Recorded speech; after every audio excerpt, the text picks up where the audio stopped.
bahkan menyebut dirinya sebagai anak rohani Ali Khamenei, yang kemudian kelompok mereka itu, ya bayangkan itu, berjuang di Palestina, matinya di Iran, syahid gitu.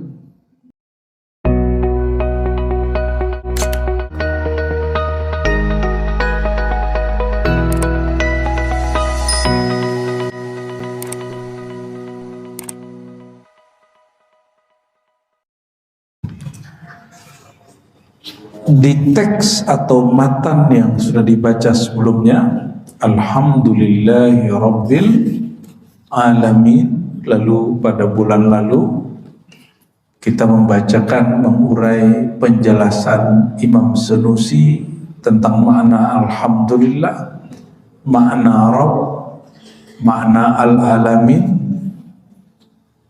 bahwa alam itu ada dalam diri kita sangat banyak, dan jumlah alam secara global 18.000. Di dalam diri kita semuanya itu ada miniaturnya. Maka tubuh ini, jiwa ini, badan ini disebut alam kecil, sedangkan alam semesta ini disebut dengan manusia besar. Jangan dikira, kata Imam Najmuddin Kubra, begitu juga Imam Ghazali di Mishkatul Anwar, kalau disebut langit secara fisik, betul yang di atas kita, tapi langit secara rohani adalah dimensi alam rasa atau keyakinan yang lebih tinggi dari alam panca indera. Maka itu disebut langit. Jadi bukan langitnya ono, yang tempat bintang-bintang itu. Jadi kata Imam Ghazali, Imam Ahlus Sunnah, segala sesuatu yang di atas satu hal, baik itu empirik, fisik ataupun akliyah. Jadi akal ini punya pemahaman bertingkat-tingkat, itu juga disebut langit-langit. Ya. Dan itu bukan ajaran kebatinan, itu ajaran Imam Ahlus Sunnah Hujjatul Islam Abu Hamid Al-Ghazali. Ini juga yang dijelaskan oleh Imam As-Sunusi. Sekarang kita masuk ke khutbatul kitab atau muqaddimatul kitab, matan teks kalimatnya.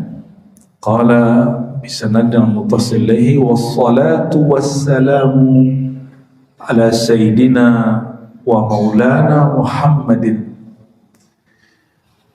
Wassalatu, kalimat salat dalam bahasa Arab berarti salat secara bahasa doa curahan rahmat. Kalau dalam bahasa Indonesia, salat itu sesuatu yang dimulai dari takbir, diakhiri dengan salam.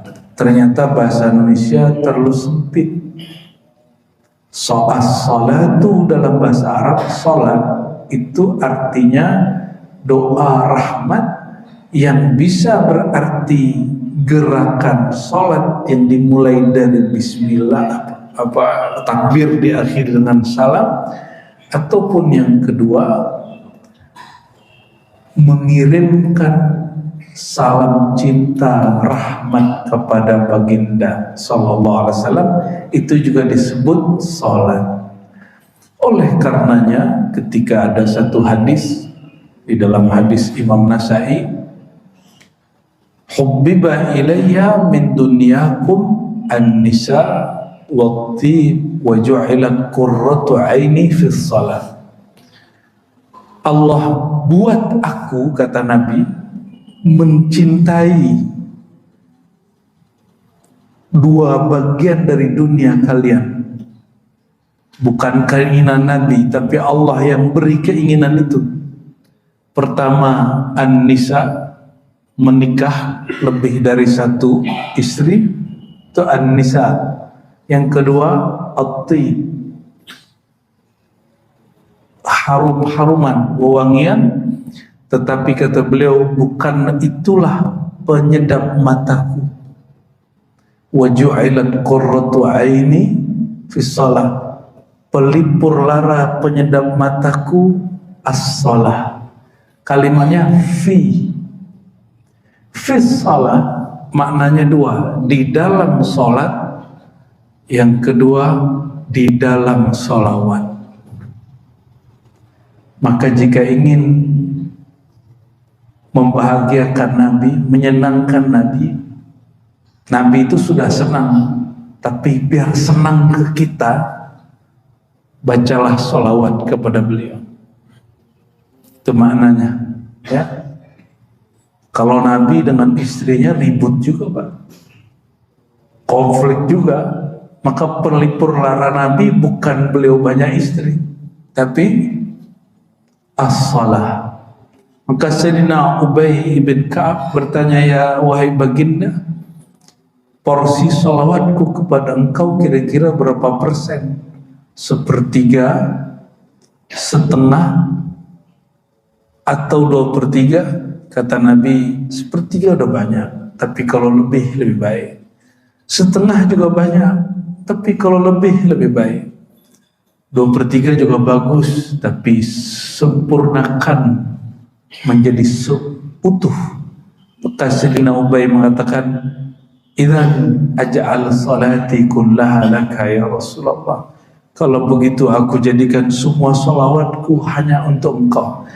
Maksudnya apa?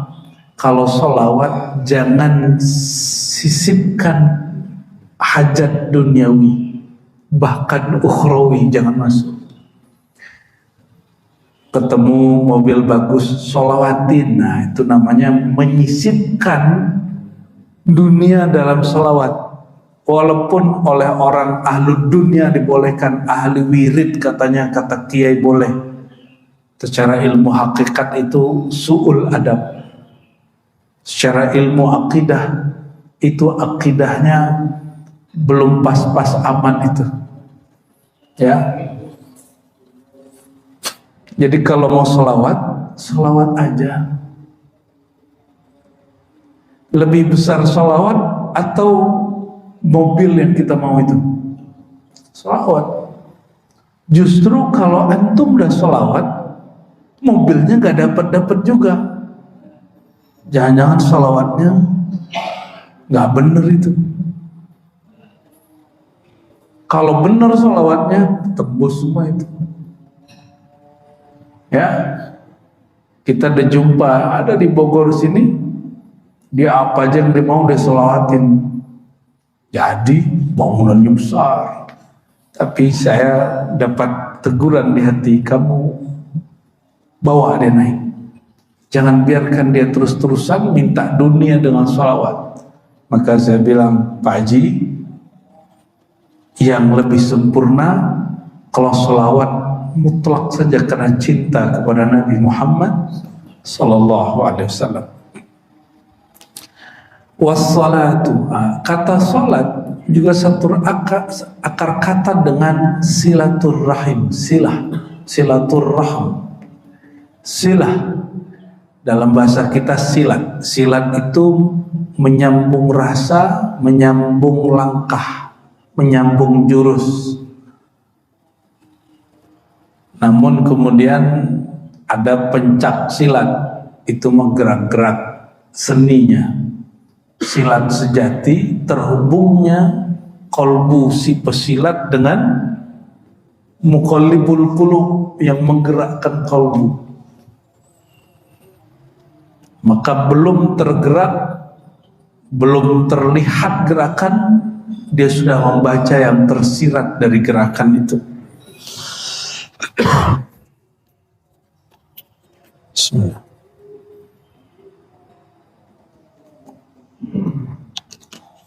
Apa kata beliau? La syakka, tidak ada syak, tidak ada keraguan, anna a'lal kamalat al-hadithah kulliha wa adwamaha kamalul fawz birida maulana jalla wa ala wassalamah min ghadbihi. Kesempurnaan yang paling tinggi, paling abadi adalah kamalul fauz, kesempurnaan karena mendapatkan ridha Allah Ta'ala dan selamat dari murkanya. Ini kata beliau nih. Dan qad ja'ala Allah Ta'ala bifadlihi nabiyyana wa sayyidana wa maulana Muhammadan sallallahu alaihi wasallam baban aziman maftuhan lidzalika fid dunya wal akhirah la yuqaribuhu babun. Dan supaya Allah tidak marah kepada kita, pintunya hanya satu. Allah jadikan satu-satunya pintu Allah tidak marah kepada kita adalah pintu kekasihnya, Sayyidina Muhammad SAW. Maka gelar Nabi apa?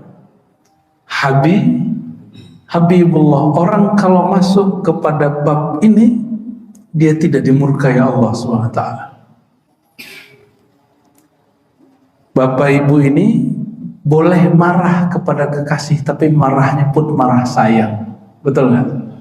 Anak kita sayang, kita kalau marah bukan karena kita mau menghancurkan dia, tapi karena kita sayang.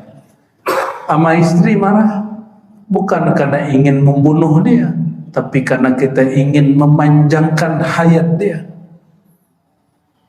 Itu bedanya. Marahnya pun marah cinta. Ini gimana? Ini marah kalau ini gimana? Main pukul. Oh, itu berarti monster tuh dalam itu ya. Bukan marah cinta itu. La yuqaribuhu babunnya, tidak ada yang menyamainya sama sekali. Wala yastaghni 'an ta'alluq bi adhyalihi wal iwa ila 'atabati haramihi wa babihi ahadun min al-a'da' wal ahbab. Tidak ada yang bisa menyamai, tidak ada yang sanggup duduk di makom itu kecuali Sayyidina Muhammad sallallahu alaihi wasallam. Kaifa wa min ajlihi khalaqallahu ta'ala al-kamal dunyawi wal ukhrawi wal ulwi was sufliyah. Kenapa? Semua kesempurnaan di dunia dan di akhirat Allah ciptakan karena Nabi Muhammad sallallahu alaihi wasallam. Dalilnya mana? Itu dalilnya ada dalam hadis Imam Al-Hakim, dan Imam Al-Hakim mengatakan sahihul isnad. Apa kata Allah kepada Nabi Adam? Hei Adam, dari mana engkau tahu nama Muhammad? Ini namanya Adam waktu tobat, beliau bertawassul dengan menyebut nama Nabi Muhammad SAW. Nabi Muhammadnya belum lahir secara fisik, tapi nurnya sudah. Berarti beliau anggap sajalah mati. Anggap saja nih, suul-suul adab lah kita. Maka inilah teguran bagi orang yang mengharamkan tawasul setelah Nabi secara fisik wafat. Jika tawasul sebelum beliau terlahir dengan tubuh Muhammad bin Abdullah boleh, Sayyidina Adam melakukannya, apalagi setelah lahir lalu wafat. Itu logikanya begitu. Qiyas aulawiyah namanya, qiyas priority, ya. Lalu Allah berkata kepada Sayyidina Adam, ya Adam, laulahu ma khalaqtuka. Wahai Adam, tahukah engkau jika bukan karena dia aku tidak ciptakan engkau. Jadi duluan mana? Rasulullah SAW. Maka Sayyidina Adam itu Abu Muhammadin, bapaknya Muhammad bin Abdullah secara nasab. Tapi Sayyidina Adam itu kepada Nabi Muhammad juga manggil Abi. Jadi Nabi Muhammad itu Abu Adam, ayahanda Sayyidina Adam secara nur. Ini ada pengisi juga di sini, di Ustadz, menolak kajian Nur Muhammad. Makanya saya bilang, Pak, ini harus jadi masjid corong ahlus sunnah, jangan campur-campur. Kita menghargai semua aliran, tapi kalau Bapak sayang kepada umat, jangan campur-campur.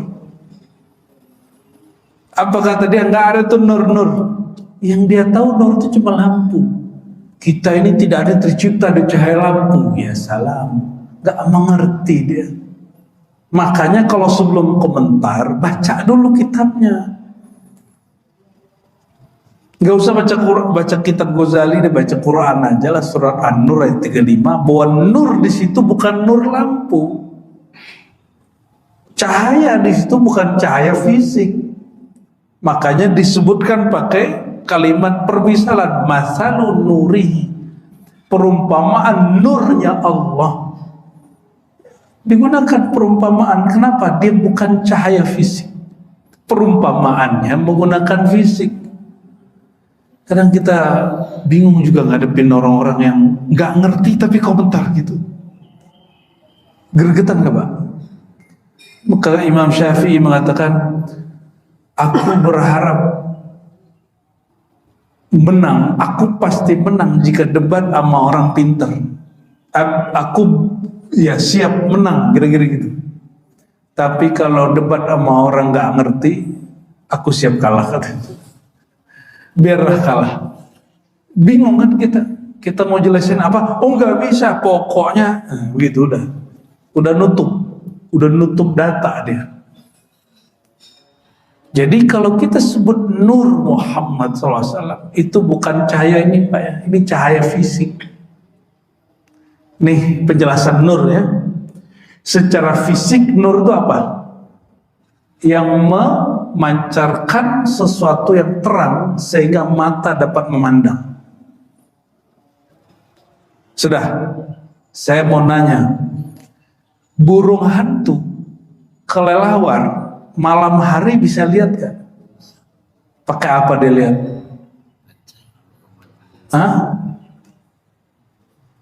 Gelombang.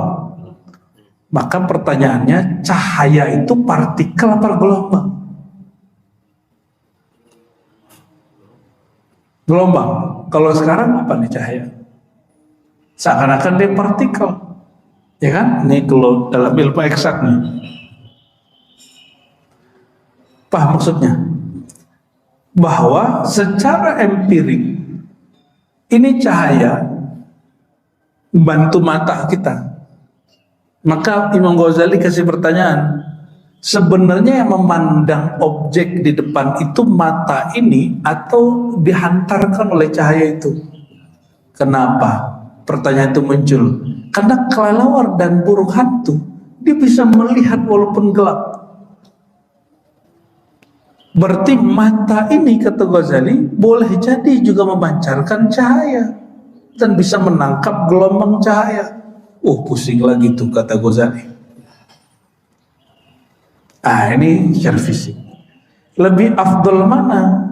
Orang bisa memandang atau tidak? Bisa lebih senang mana, waktu gelap atau waktu terang? Ini empirik, alam nyata secara panca indera. Jika naik ke yang lebih tinggi, akal itu juga punya pelita, punya cahaya, dan cahayanya bukan fisik. Apa pelita cahayanya? Akal itu dalil argumentasi, kaedah, itu adalah cahaya akal, dan dia lebih mulia dari cahaya ini. Nyambung. Jadi cahaya yang dimaksud di dalam Al-Quran boleh jadi maksudnya cahaya dalil, gitu ya. Ada lagi yang lebih tinggi, apa? Iman di kolbu, itu juga disebut nur, cahaya juga. Maka cahaya di kolbu lebih utama daripada cahaya dalil yang ada di akal. Dalilnya kolbu adalah iman dan rasa. Itu cahaya lebih kuat daripada dalil ini. Itu cahaya juga. Nyambung ya? Jadi yang disebut cahaya dalam kajian-kajian Ahlus Sunnah bukan cahaya fisik semata.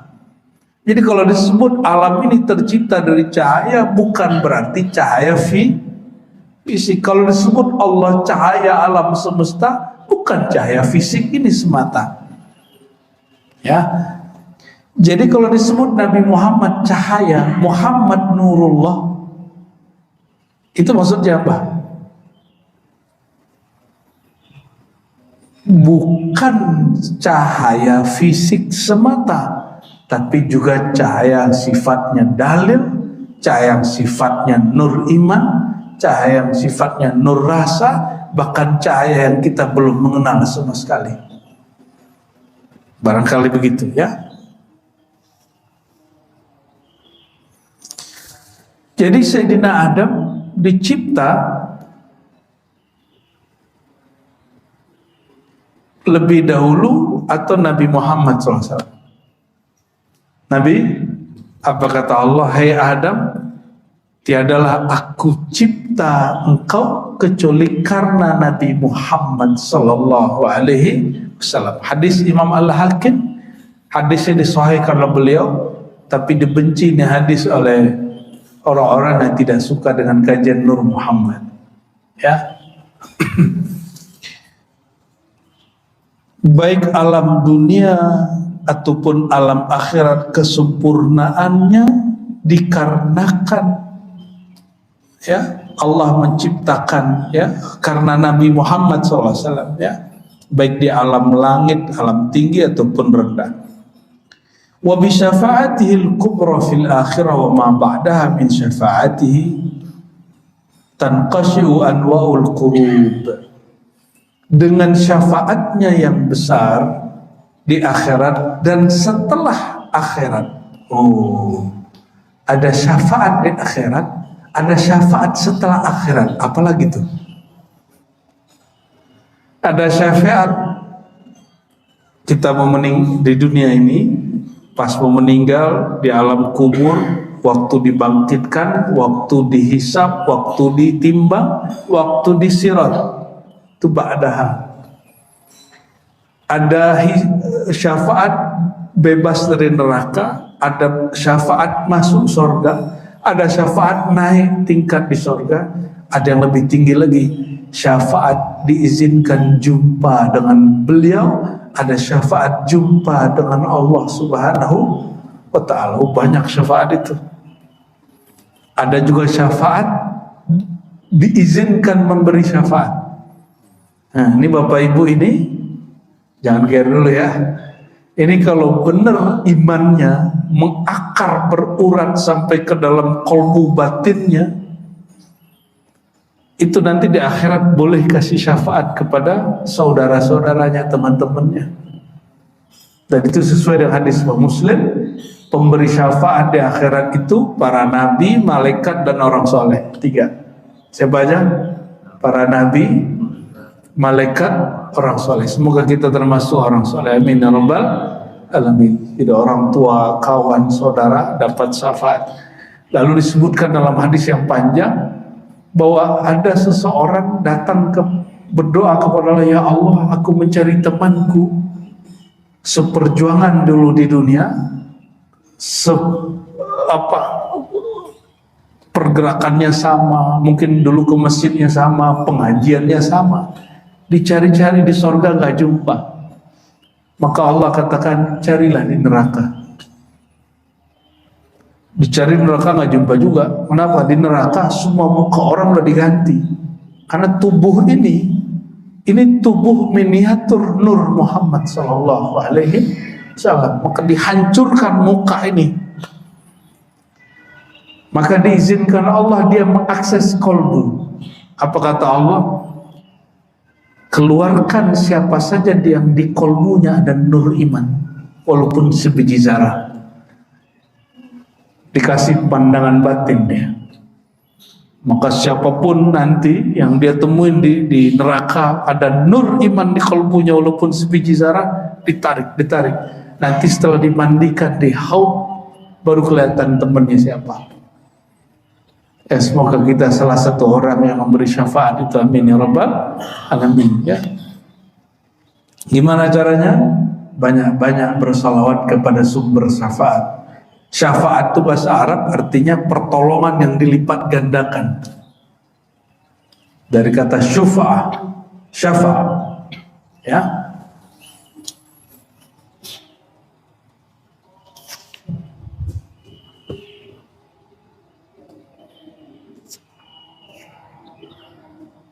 Ingin bahagia?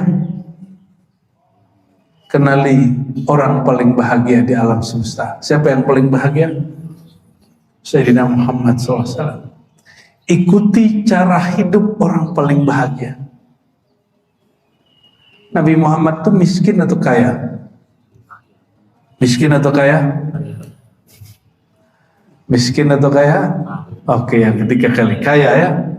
Beliau ini pemimpin negara, direktur Baitul Amwal, Baitul Mal, direktur BI lah kira-kira. Apalagi panglima perang bintang 5 lah. Gimana cara gaji Rasulullah itu? Ya, gimana gaji Rasulullah itu, Pak? Presiden, gaji presiden ya, gaji ketua MPR ya. Beliau sekaligus qadhi, pimpinan hakim yang ngirim-ngirim hakim kemana-mana. Gimana cara gajinya itu, Pak? Itu orang kaya apa orang miskin?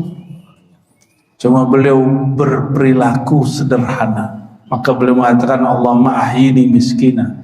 Ya Allah, jadikan aku orang yang bergaya hidup gaya orang miskin.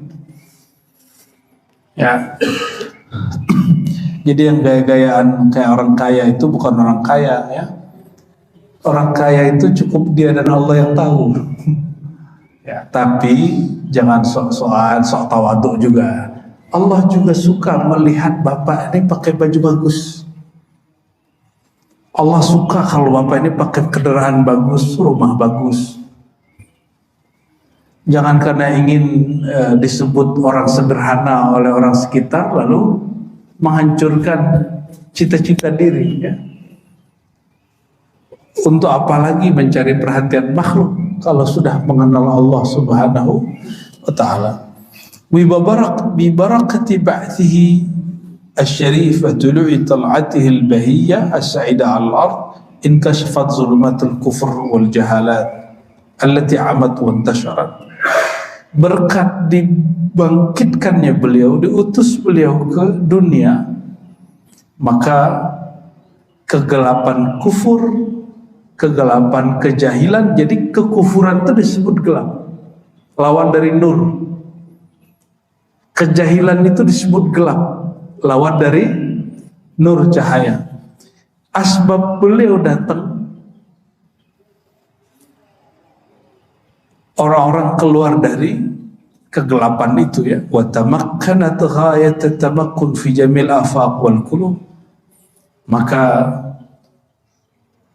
kebahagiaan ya, ketauhidan menyebar di alam semesta dalam qalbu.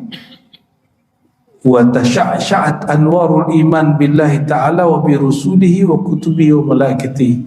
Sekarang walaupun jumlah orang Islam itu enggak lebih banyak dari agama sebelah, tapi agama sebelah itu perpecahannya udah sama kayak satu agama, betul nggak? Dia satu tempat ibadah itu udah satu agama, udah beda sama tempat lain. Orang Islam itu satu aja, syahadatnya sama, walaupun dia Syiah, dia Ahlus Sunnah. Mohon maaf, yang mengkafirkan Syiah itu nggak mengerti ilmu akidah dan nggak baca kitab akidah. Kita boleh taruhan kita. Syiah itu nggak semuanya kafir. Yang kafir itu ghulatus Syiah. Syiah yang berlebihan, ghulat. Dan itu ada di kitab Imam Ghazali, Fadaih Batiniyah. Ada di kitab Syahrastani. Ya. Ada di kitab I'tiqad Firaqil Muslimin karya Fakhrul Razi. Jadi yang kafir itu yang melanggar 3 bab: ketuhanan, kenabian, alam akhirat. Nah, kelompok yang mana yang melanggar itu? Syiah Sabaiyah contohnya, atau Kailaniyah, yang mereka mengajarkan bahwa Jibril salah kirim wahyu, Ali itu titisan Tuhan. Jadi udah masuk ke wilayah ketuhanan, ya, udah masuk ke wilayah ketuhanan. Oleh karenanya, jangankan kita Ahlussunnah, orang Syiah pun mengkafirkan mereka. Paham di situ? Jadi antum nggak perlu repot-repot mengkafirkan mereka, orang Syiah pun mengkafirkan mereka. Saya jelaskan itu ke beberapa orang-orang pergerakan, mereka nggak terima. Kita bilang enggak. Yang di Iran sekarang itu namanya Syiah Ithna Asyariyah, Syiah Imam 12. Itu tidak kafir, hanya berbeda dengan Ahlussunnah. Orang Ahlussunnah nyebutnya menyimpang. Bagi mereka, kita yang menyimpang. Sampai kemudian, nah ini lucu, orang-orang yang dulu menentang saya itu memuji kelompok di Palestina yang bekerja sama di kelompok ini dan menganggap kelompok mereka anak rohani daripada gerakan Syiah itu. Saya nggak usah sebut lah, ya, yang sempat ramai sebelumnya. Itu sebabnya saya konsisten mengatakan saya tidak sepaham dengan aliran, walaupun dia gerakan pembebasan Palestina, tapi saya tidak sealiran dengan mereka. Kenapa? Karena mereka terlalu mesra dengan kelompok Syiah. Bahkan menyebut dirinya sebagai anak rohani Ali Khamenei. Yang kemudian kelompok mereka itu, ya, bayangkan itu berjuang di Palestina, matinya di Iran. Syahid gitu. Tahu lah tuh. Ya, mohon maaf. Kita konsisten, Ahlussunnah ya Ahlussunnah aja. Terserah mereka teriak-teriak apa gitu ya. Tapi saya lihat mereka nggak konsisten. Ya, apa masalahnya saya nggak ngerti. Karena mungkin ngaji akidahnya tidak bersanad barangkali. Tapi kita tetap mendambakan kemerdekaan Palestina. Tapi saya tidak lewat pergerakan itu. Dengan pergerakan yang sesuai dengan Ahlussunnah wal Jamaah. Nah. Oleh karenanya jangan kaget, Pak. Waktu guru kami dulu masih hidup, Imam Besar Istiqlal yang lama, kami mendesaknya supaya cenderung membicarakan Palestina itu dalam konteks agama. Kata dia, enggak. Konflik di sana bukan konflik agama semata. Itu sudah disisipi dengan konflik politik. Beliau ngomong gitu. Sekarang terbukti. Ya kan? Sesama kelompok pembebasan itu mereka saling menghantam juga. Nah, kita doakan saja. Dalam hati lubuk kita paling dalam semua cinta Al-Quds, betul? Ya, semoga nanti muncul pergerakan yang murni Ahlussunnah yang bergerak untuk ke sana. Amin ya rabbal alamin ya. Adapun secara kemanusiaan, bagi Pak, gak usah pandang dia Ahlussunnah atau tidak Ahlussunnah. Emang kalau membantu orang tanya dulu kamu Ahlussunnah nggak? Atau orang jatuh di jalan tabrakan, ditanya kamu Muslim nggak? Gitu nggak? Nggak begitu. Langsung bantu aja, nggak usah tanya alirannya atau agamanya. Tapi kalau untuk pergerakan itu lain cerita. Sedetail itu loh kita menjelaskan, tapi namanya orang kalau emosi belum selesai dengerin sudah komentar duluan kan. Itulah hebat orang hari ini. Lanjut. Lalu beliau mengatakan berkat Sayyidina Muhammad SAW, afadallahu rahmatahu alal khalq, Allah limpahkan rahmatnya kepada makhluk. Wa akhraja lahum ala yadi mustafahu Sayyidina walana Muhammad SAW dhaqairal ma'arif ar-rabbaniyah. Maka untuk makhluk, untuk manusia, Allah kirimkan hadiah melalui Nabi Muhammad SAW, yaitu perbendaharaan ma'rifat rabbani. Nah ini istilah beliau nih, perbendaharaan ma'rifat rabbani. Wa nafaisal hikami wal ulumil laduniyah. Wah ini ngeri, bahasanya mulai mengerikan ini. Dan rahasia-rahasia mutiara, hikmah-hikmah dan ilmu laduni. Jadi Nabi Muhammad masuk ke alam semesta ini Tidak hanya bawa hukum syariat yang zahir, tapi juga bawa ilmu laduni. Itu yang diwariskan, metode laduni itu bisa kita akses, Pak. Kalau kenabian sudah selesai, la nabiyya ba'di. Tidak ada lagi nabi setelah Nabi Muhammad SAW. Tapi metode ilmu kenabian tidak pernah diputus oleh Allah Subhanahu wa taala. Maka disebutkan di Quran, wa may yu'tal hikmata faqad utiya khairan katsira. Siapa yang diberikan hikmah, wisdom. Hikmah itu apa? Mengakses langsung ilmu Allah, kita sebut ilmu laduni. Orang yang dapat akses itu, dia sedang mendapatkan anugerah yang sangat besar, ya. Wahallahum bijawahiril asrar allati khaba'aha lahum fi khazainil ghuyub. Maka Allah melalui Sayyidina Muhammad SAW menghiasi umat ini dengan mutiara-mutiara rahasia yang Allah simpan di khazinah kegaiban. Maksudnya apa? Syariat sudah selesai belum? Syariat sudah selesai? Sudah atau belum? Kalau belum berarti masih ada nabi lagi dong. Syariat sudah selesai? Ini pertanyaan ngetes aja nih Pak. Ngetes dikit. Ini kajian Ahlussunnahnya sejauh mana nih dalamnya? Syariat sudah fix belum? Syariat sudah fix. Namun knowledge, pengetahuan, makrifat belum semuanya Allah turunkan. Oleh karenanya juga usah ilmu ma'rifatullah, ilmu tentang kerohanian, ilmu kedokteran di zaman Nabi sudah diturunkan semua belum? Belum. Sekarang kedokterannya lebih canggih ya dari zaman Rasulullah. Lebih canggih. Itu ilmu Rasulullah, Pak. Karena nama beliau Tabibul Qulub wal Abdan. Nabi itu dokter kolbu dan ilmu kedokteran fisik bersumber dari dirinya. Sekarang ilmu kedokteran, jadi mohon maaf, saya tidak mengenal dikotomi antara kedokteran Islam dan non-Islam. Bagi saya ilmu kedokteran itu Islami semua. Cuma yang punya rumah sakitnya ada Muslim, ada non-Muslim. Justru kita lihat sebagian besar, mohon maaf, rumah sakit Islam itu tidak Islami. Jorok, ya, pelayanannya nggak beres.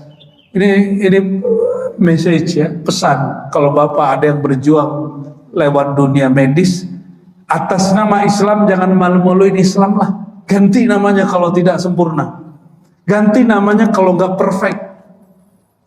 Perfect visi manusiawi lah, nggak usah perfect versi Allah. Pelayanannya dibagusin, obatnya dimurahin, kamarnya bersih, jangan bau obat nggak jelas itu ya. Masa sama aja rumah sakit Islam dengan rumah sakit umum daerah ya kan baunya. Kita masuk, aduh baunya gak enak, bau obat. Malah yang umum-umum pakai anak atas nama agama lain, itu kamarnya kayak hotel. Maka kita bayar pun per malam kayak hotel, nggak apa-apa. Itu menurut kita lebih Islami daripada. Ya. Dan coba Bapak perhatikan, obat itu nggak ada sertifikat halalnya nggak ada, Pak. Kenapa? MUI sangat paham, majelis ulama kita sangat paham, kecuali ada oknum-oknum yang nggak paham di MUI, bahwa obat itu babnya darurat, tidak perlu difatwakan, walaupun bahannya ada yang tidak halal, itu boleh dipakai. Jadi ketika saya melihat ada yang memperdebatkan vaksin ini bahannya tidak suci, ente ini sok pinter bener ini ya. Kalau bab pengobatan ad-daruratu tubihul mazurat, darurat itu membuka celah yang tadinya haram menjadi halal. Ya, jangan sok-sok debat juga kita. Oh ini vaksin nih ditumbuhinnya di tempat yang tercipta dari ini babi. Kalau teknologinya baru ada itu ya nggak apa-apa. Tapi kalau ente bisa datangkan solusi baru, buat yang baru. Kalau enggak itu masih halal. Tapi bab darurat. Ya, narkoba itu aslinya untuk menghilangkan sakit itu kan kalau sesuai takaran dokter halal dia. Tapi kalau di luar itu jadi narkoba dia. Dadah kata orang apa? Orang seberang, jiran. Maka seharusnya kayak, mohon maaf, ganja itu untuk pemakaian tertentu kalau sesuai dengan kaidah kedokteran herbalis bisa Pak. Kita dengar sekarang sudah ada beberapa kedokteran yang masuk ke spesialis herbal. Biar nggak kalah juga dengan penemuan-penemuan kedokteran barat itu. Tapi wallahu a'lam semua bagi kami al-fakir. Dunia kedokteran itu tidak ada urusannya dengan keyakinan agama. Ya, saya mau tanya nih Bapak nih. Bapak orang Islam ya? Betul? Betul? Emang orang Islam itu matanya harus begini? Mukanya harus begini? Ada nggak urusan nasab ras dengan Islam? Nggak ada kan? Betul nggak? Jadi kalau orang Indonesia nggak maju, itu nggak ada urusannya karena kita ini orang Islam. Tahu nggak maksudnya? Emang kitanya aja nggak mau maju. Al-Islam ya'lu wa la yu'la alaih. Ini saya sering sampaikan. Islam itu terlalu tinggi. Yang nggak tinggi itu orang Islam. Islam pecah atau orang Islam yang berpecah? Ya. Jadi jangan lagi katakan Islam pecah ya. Islam mundur, nggak ada Islam. Islam nggak pernah mundur bro. Yang mundur otak kita. Ya, otak ini, otak yang merasa Islami ini mundur. Karena saklek. Nggak mau menyerap ilmu dari orang yang tidak seagama. Ibnu Sina itu orang Islam. Dia menyerap ilmu dari buku-buku Jalinus. Itu filosof pra-Islam. Jadilah dia bapak kedokteran dunia. Jadi kalau ngambil ilmu gak usah kemudian mesti sepaham seiman. Mohon maaf, orang hari ini mau kembali ke dinar dirham. Mereka lupa, dinar dirham bukan sistem Islam. Dinar dirham itu sudah ada sebelum Nabi Muhammad SAW lahir. Yang Islam itu apa? Ridho, jujur, dan tidak ada yang ditipu. Saling menguntungkan, itu Islami. Apapun mata uangnya. Ya. Allahumma sholli ala sayyidina Muhammad. Ya. Lalu apa kata beliau? Berkat Nabi Muhammad SAW, maka Allah masih menurunkan secara bertahap ilmu ma'rifatullah, ilmu ma'rifatul ulum, ma'rifat funun. Jadi ilmu kedokteran secara fisik, ilmu filsafat kah, ilmu arsitek, ilmu apapun itu, termasuk ilmu kerohanian, itu masih turun. Dia turunnya bertahap. Sampai hari ini setiap wali Allah mendapatkannya. Maka boleh jadi dengan segala kesempurnaan imannya para sahabat, makrifat yang mereka peroleh, sahabat yang lebih tua meninggal duluan tidak lebih bermakrifat dari sahabat yang lebih muda. Dalilnya mana? Sayyidina Abdullah bin Abbas waktu Nabi wafat umurnya 13 tahun. Berapa tahun? 13 tahun sudah? Oke. Dipanggil oleh Sayyidina Umar waktu Sayyidina Umar sudah jadi khalifah. Ibn Abbas ini dibawa duduk bersama dengan orang-orang ahlul badar yang sudah tua-tua, pejuang-pejuang yang dijamin masuk surga. Mereka wali-wali kutub semua, 313. Ditanya makna ayat idza jaa nasrullahi wal fath. Ibn Abbas, ya, Ibn Abbas ini kan diprotes oleh ahlul badar. Jadi ternyata walaupun ini wali kutub, gengsi, ego, senioritas itu masih ada. Umar Amirul Mukminin, kenapa engkau mensejajarkan bocah masih kecil ini duduk sama kami pejuang-pejuang tua? Wali-wali ini ada senioritas juga, Pak. Jadi jangan heran kalau kiai-kiai ini kadang-kadang mengaku juga ya.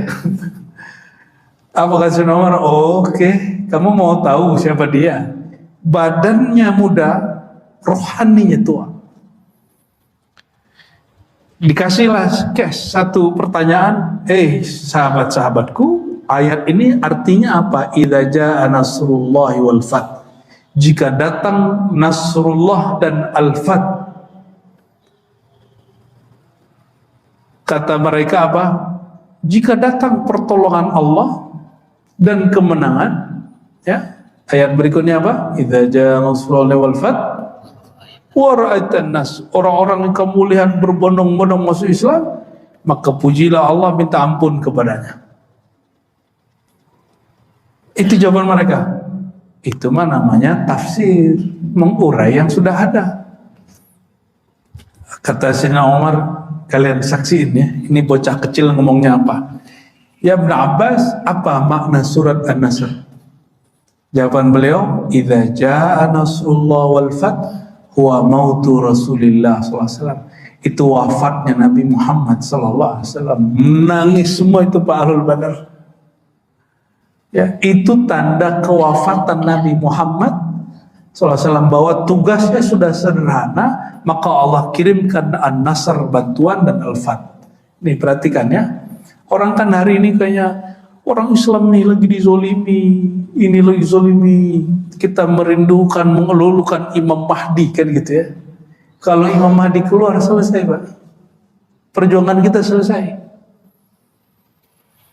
Gimana? Mau segera keluar? Habis perjuangan antum sudah. Dan belum tentu antum ini kalau Imam Mahdi keluar bersama Imam Mahdi, siapa tahu nggak percaya kalau dia Imam Mahdi, ya kan?